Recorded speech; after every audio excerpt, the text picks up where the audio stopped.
울산에서 의료진을 대상으로 화이자 백신 접종이 시작됐습니다. 울산 1호 예방접종센터도 문을 열었습니다. 코로나19 장기화로 쓰레기 배출량이 크게 늘어났습니다. 절반 가까이 재활용되지 못하고 있는 실태를 취재했습니다. KCC 부지가 토양 오염이 심각한 것으로 확인됐습니다. KTX 울산 역세권 2단계 사업이 영향을 받고 있습니다. 남구청장 재선거를 3주 앞두고 다양한 변수가 터지면서 여야의 셈법이 복잡해지고 있습니다. 남은 변수는 무엇인지 분석했습니다. 여러분 안녕하십니까? 3월 16일 뉴스데스크 울산입니다. KCC 언양공장이 이전하고 남은 부지에 토양 오염이 심각해 수개월째 토양 세척 작업을 벌이고 있는 것으로 확인됐습니다. 앞서 진행된 건물 철거 작업도 상당히 지연된 바 있어 KCC 부지를 개발하는 KTX 울산 역세권 2단계 사업이 지장을 받고 있습니다. 유영재 기자가 단독 보도합니다. KCC 언양공장이 이전하고 남은 부지. 포크레인이 쉴 새 없이 땅을 파내면 트럭은 흙을 실어서 공사장에 지어진 가건물로 가져갑니다. 가건물에선 토양 세척이 이루어집니다. 울주군이 지난해 7월 이 공사 현장에 토양 정화 조치 명령을 내렸습니다. 이 부지를 주거 용도로 쓰기에는 다수의 오염 물질이 기준치를 초과했기 때문입니다. 비소와 카드뮴, 구리, 납, 기름 유출로 인한 오염도를 나타내는 석유계 총탄화수소 등 7개 오염 물질이 기준치를 넘었습니다. 특히 1급 발암 물질인 비소와 카드뮴은 기준치보다 서너 배나 많았습니다. 비소 같은 경우에는 1지역 기준이 25인데 최고 농도가 107.82, 카드뮴 같은 경우에는 1지역 기준이 4인데 그 최고 농도가 16.83 이렇게 됩니다. KCC 언양공장은 1981년 세워진 뒤 30년 넘게 보온 단열재와 석고보드 등 건축용 내외장재를 생산하면서 토양 오염이 심각해졌던 것으로 분석됩니다. 토양 정화에 앞서 진행된 건물 철거 작업에서는 공장 내부 성면 제거 작업 때문에 철거가 지연되기도 했습니다. 이로 인해 당초 올해 준공 예정이던 역세권 2단계 사업은 내년 하반기에나 준공이 가능할 전망입니다. 2단계 사업 부지는 10만 제곱미터로 KCC가 일부 환지를 받아 자체 개발에 나설 계획입니다. 2단계 개발 사업인 KCC 주상복합 2,500세대라도 빨리 진행되면 역세권 활성화가 보다 더 탄력을 받을 것이라고 봅니다. 롯데가 추진하는 복합 환승센터도 수년째 진척이 없는 데다 역세권 2단계 개발도 지연되면서 KTX 역세권 활성화에 발목을 잡고 있습니다. MBC 뉴스 유영재입니다. 울산에서 오늘부터 의료진을 대상으로 화이자 백신 접종이 시작됐습니다. 울산 1호 예방접종센터도 문을 열었는데 일반 시민 접종은 다음 달부터 시작될 예정입니다. 하지만 아직까지 대상자와 백신 보급량 등을 파악하지 못해 접종이 순탄하게 이루어질지는 알 수 없습니다. 정인곤 기자입니다. 이른 아침 울산대학교 병원 강당에 간이 접종실이 마련됐습니다. 백신 냉장고에서 인원에 맞춰 해동한 화이자 백신을 조심스럽게 준비합니다. 울산의 첫 화이자 백신 접종자는 코로나19 최전선인 음압병동 간호사입니다. 따로 어지럽거나 식은땀이 나거나 열이 나는 느낌은 없습니다. 최전방에서 일하는 직업인 만큼 백신 접종은 꼭 맞아야 된다고 생각했습니다. 일반 시민 접종은 다음 달부터 시작됩니다. 동천체육관에는 시민 접종을 위한 울산 1호 예방접종센터가 문을 열었습니다. 화이자와 모더나 백신 보관을 위한 극저온 냉동시설을 갖추고 있고 무정전 전원장치 등 안전장치도 구축됐습니다. 이곳에서는 오는 4월 첫째 주부터 75세 이상 어르신을 대상으로 코로나19 백신 접종을 시작합니다. 울산시는 4월 첫째 주 예방접종센터에서 75세 이상 시민 4만 9천여 명의 접종을 시작하고 오는 5월과 6월에는 위탁 의료기관을 통해 65세에서 74세까지 시민들을 접종한다는 계획입니다. 또 오는 6월부터 유치원과 어린이집, 초등학교 저학년 교사 등 보육시설 종사자와 경찰, 소방 등 사회 필수 인력, 그리고 64세 이하 만성 질환자 등이 백신을 맞을 예정입니다. 하지만 다음 주부터 울산에 지급될 것으로 보이는 백신 보급량이 현재까지는 불확실해 접종이 언제쯤 마무리될지는 미지수입니다. 이 사람들은 딱 특정돼 있잖아요. 문제는 이제 접종 대상자를 동의를 받아서 빨리 입력시키는 거, 우리 접종 시스템에다가. 울산시는 현재 대상자를 상대로 백신 접종 의사를 확인하고 있습니다. 울산에서 지금까지 백신을 맞은 사람은 모두 11,000명입니다. MBC 뉴스 정인곤입니다. 오늘 울산에서는 북구 사우나 관련 확진자 1명 등 4명이 더 늘어 누적 확진자가 1,099명이 됐습니다. 북구에 거주하는 60대는 히어로 스파 확진자인 1035번 확진자의 가족으로 자가격리 중 검사에서 양성 판정을 받았습니다. 동구에 사는 30대는 스페인에서 입국했으며 울주군에 거주하는 40대는 경기도 직장에서 감염된 것으로 추정되고 있으며 동구에 사는 10대는 구미 확진자의 가족입니다.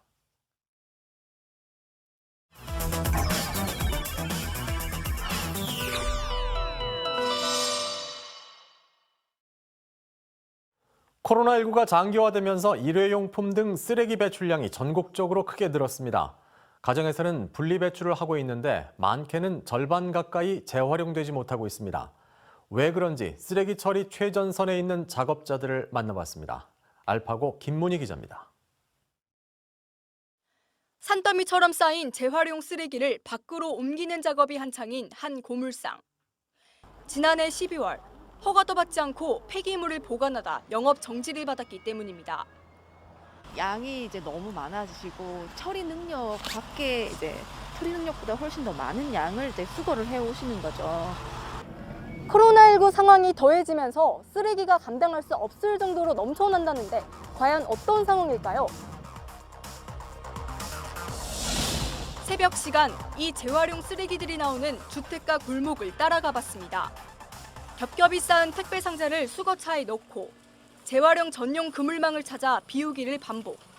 수거반은 일회용품 등 택배 관련 쓰레기가 늘어난 걸 체감하고 있습니다. 그렇죠. 엄청 나옵니다, 이게. 아이스팩이. 이게 많이 나와요? 이게 뭐 스티로폼 안에 주로 많이 들어가 있고, 그러니까 요거는 저희들 수거를 이 안에 내용물을 뭐 처리를 하고 배출을 하셔야 되는데. 종량제 봉투에 담겨야 할 쓰레기들이 재활용품과 뒤섞여 있습니다.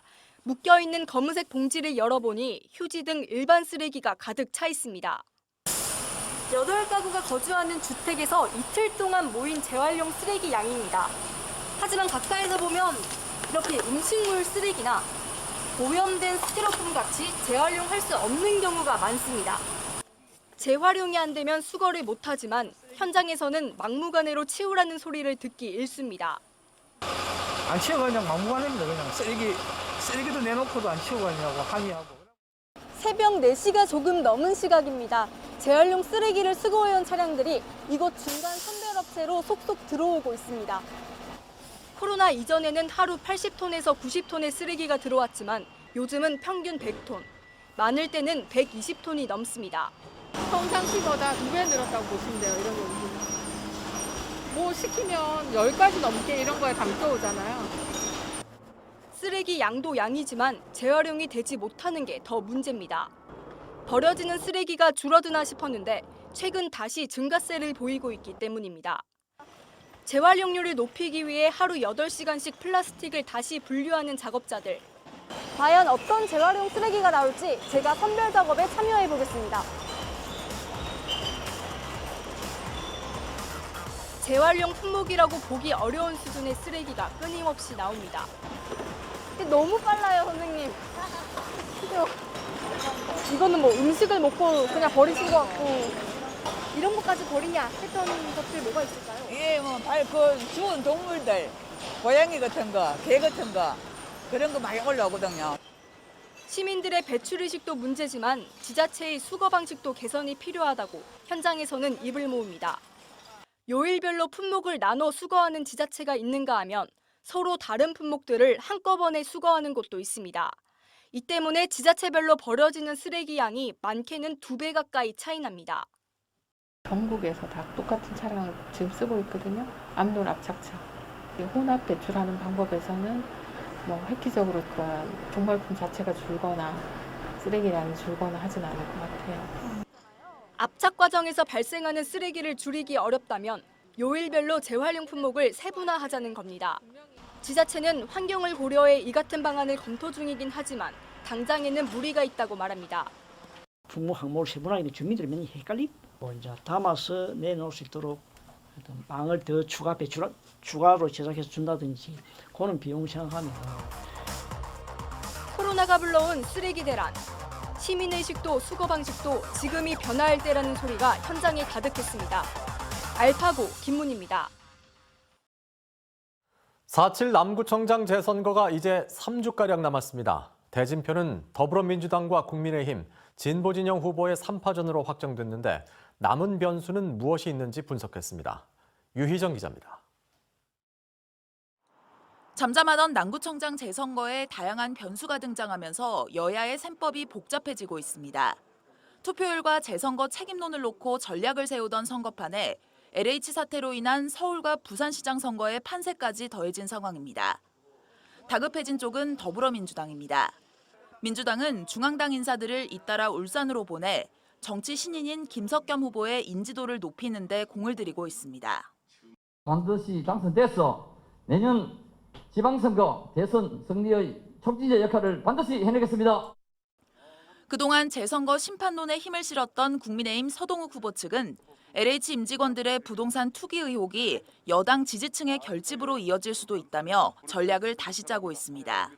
민주당 소속 구청장의 선거법 위반으로 발생한 이번 재선거는 민심의 준엄한 심판을 받을 것입니다. 재선거의 또 다른 변수는 투표율입니다. 재보궐선거는 일반 선거보다 투표율이 낮은 편인데 이러면 투표장을 찾는 유권자는 강성 지지자일 가능성이 높고 중도층의 투표율은 낮아질 수 있습니다. 재보궐선거일은 공휴일이 아니어서 젊은 유권자의 참여는 떨어지고 고령층의 투표가 몰릴 거란 분석도 나옵니다. 최근 울산 지역의 재보궐선거가 높은 투표율을 보이긴 했지만 이는 총선이나 지방선거 등의 대형 선거와 함께 치러졌기 때문이고 보궐선거만 따로 했을 때는 투표율이 30%에도 못 미쳤습니다. 반면 코로나19 유행 이후에 치러지는 첫 선거인데다 LH 사태 등의 대형 이슈들로 인해 투표율이 의외로 높을 수 있다는 관측도 나옵니다. 진보당 김진석 후보는 지지층의 결집에 기대를 걸고 있습니다. 노동계와 시민사회단체, 진보정당들이 모두 함께하고 있기 때문에 재선거의 특성상 투표율이 낮은 데 반해서 훨씬 더 유리하게. 마지막 남은 변수는 더불어민주당과 진보진영 후보 간의 단일화입니다. 3파전으로 치러질 경우 국민의힘 서동욱 후보에게 유리한 것으로 분석되고 있지만 단일화가 성사될 경우에는 결과를 장담하기 쉽지 않습니다. 하지만 더불어민주당과 진보당 모두 단일화보다는 선거 레이스 완주 쪽에 무게를 두고 있는 상황입니다. MBC 뉴스 유희정입니다. 큐브 뉴스입니다. 울산 지역 지난달 실업급여 지급액이 지난해 같은 기간보다 68%나 늘어난 310억 원을 기록했습니다. 이는 지난해 9월 이후 5개월 만에 다시 300억 원대를 넘어선 것으로 실업급여 지급 건수도 2만 2천여 건에 이르는 것으로 집계됐습니다. 고용노동부는 코로나19 장기화로 인한 고용 불안과 대기업 정년 퇴직자들이 1월에 쏟아지면서 실업급여 신청이 크게 늘었다고 분석했습니다. 오늘 새벽 2시 51분쯤 경상북도 경주시 남남서쪽 11km 지역에서 규모 2.6 지진이 발생했습니다. 이 지진으로 울산에서는 조용한 상태에서 건물의 움직임을 느낄 수 있는 진도 2의 진동이 감지됐습니다. 올해 들어 우리나라에서 규모 2에서 3의 지진이 오늘 발생한 경주 지진까지 포함해 모두 10차례 발생했습니다. 국가보안시설인 울주군 온산항 부두 울타리가 훼손된 채 방치돼 있다는 지난달 울산 MBC 보도와 관련해 관계 기관들이 협의를 마치고 보수 작업에 들어갑니다. 울산항만공사는 울산지방해양수산청, 부두관리회사와 회의한 끝에 부두관리회사가 오는 18일 울타리를 재설치할 예정이라고 밝혔습니다. 항만공사는 울산 MBC 보도 이후 곧바로 임시 울타리를 설치하고 보안 요원들을 추가로 투입해 운영해왔다고 덧붙였습니다. 아동안심 편의점 사업에 이마트24가 추가로 참여해 지역 아동안심 편의점이 1,000곳으로 늘었습니다. 울산시는 지난달 GS25와 CU, 세븐일레븐, 미니스톱 등 4개 브랜드 편의점 860여 곳이 아동안심 편의점 운영에 협약한 데 이어 이마트24 편의점 140여 곳도 참여한다고 밝혔습니다. 아동안심 편의점은 편의점을 방문하는 위기 아동을 위해 112 신고와 긴급 지원 등을 제공합니다.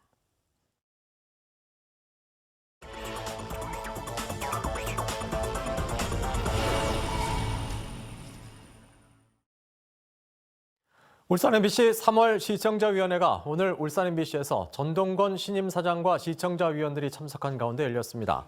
위원들은 이 자리에서 울산 MBC가 방송한 울산 인구 유출 문제에 대한 후속 기획 보도와 함께 시청자가 이해하기 쉽고 공감하는 프로그램 제작에 힘써줄 것을 당부했습니다. 식품업체 브로커에게 수사 기밀을 누설해 개인정보보호법 위반 혐의로 재판을 받고 있는 전 울산지방경찰청 1부장 A 경무관에 대해 검찰이 징역 10개월을 구형했습니다. A 경무관은 대구지방경찰청 근무 당시 모 식품업체의 식품위생법 위반 수사 과정에서 다른 경감에게 수사정보 유출을 요청해 주요 개인정보가 포함된 첩보를 부당하게 보고받은 혐의를 받고 있습니다. 울산의 한 의료재단 이사장이 100억 원대 횡령과 배임을 저질렀다는 고발장이 들어와 경찰이 수사에 나섰습니다. 울산경찰청 반부패 경제범죄수사대는 A 의료재단 내부자들이 이사장을 상대로 고발한 사건을 수사하고 있다고 밝혔습니다. 고발인들은 이사장 B씨가 재단 소유의 부동산을 자신과 자신의 아들들이 주주로 구성된 법인의 헐값으로 매각해 100억 원대의 손실을 입히는 등 재단 돈을 횡령했다고 주장하고 있습니다. 반면 B씨는 해당 부동산으로 손실이 누적되면서 이사회의 요청으로 법인을 설립해 맡게 됐다며 금융기관 4곳에서 감정평가를 받는 등 절차상 문제없이 공정하게 매수했다는 입장입니다. 자기 집 주차장에서 2m가량 음주운전을 한 50대가 벌금 1,500만 원을 선고받았습니다. 울산지법은 도로교통법 위반 혐의로 재판에 넘겨진 A씨에게 벌금 1,500만 원을 선고했습니다. A씨는 지난해 10월 저녁 자신의 집 주차장에서 혈중 알코올 농도 0.109% 상태로 2m가량 운전한 혐의로 기소됐습니다.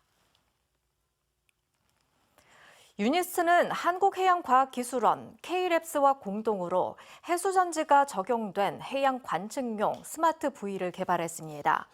이번에 개발된 스마트 부위는 바닷물 속 나트륨 이온을 이용해 전기를 충전하는 해수전지가 적용됐으며 부위를 통해 수집된 데이터는 최근 구축된 해양수산 분야 빅데이터 플랫폼과 연계해 해양 환경 예측에 쓰일 예정입니다. 유니스트는 대학 실험실에서 개발된 원천 기술이 지역사회의 새로운 산업 창출에 기여할 수 있다는 가능성을 보여준 사례라고 평가했습니다. 울산시 인권센터에 접수된 사건을 심의 의결하는 시민인권침해구제위원회 위촉식이 오늘 열렸습니다. 위촉된 위원은 오문환 울산대학교 법학과 교수와 박영철 울산인권운동연대 대표, 이혜경 울산장애인부모회 회장 등 7명입니다. 울산시 인권센터는 울산시정으로 인해 인권침해나 차별을 받은 시민 구제를 위해 만들어졌습니다. 울산 소방본부가 지난해 전국 19개 시도 소방본부 긴급구조훈련 평가에서 광역시 1위, 전국시도 2위를 차지했습니다. 울산 소방부는 지난해 11월 원산 국가산업단지에서 실시한 국가단위 긴급구조훈련에서 세계적인 감염병 상황 발생에 따른 이원 생중계 등 새로운 방식의 훈련 시스템을 선보여 높은 점수를 받았다고 밝혔습니다.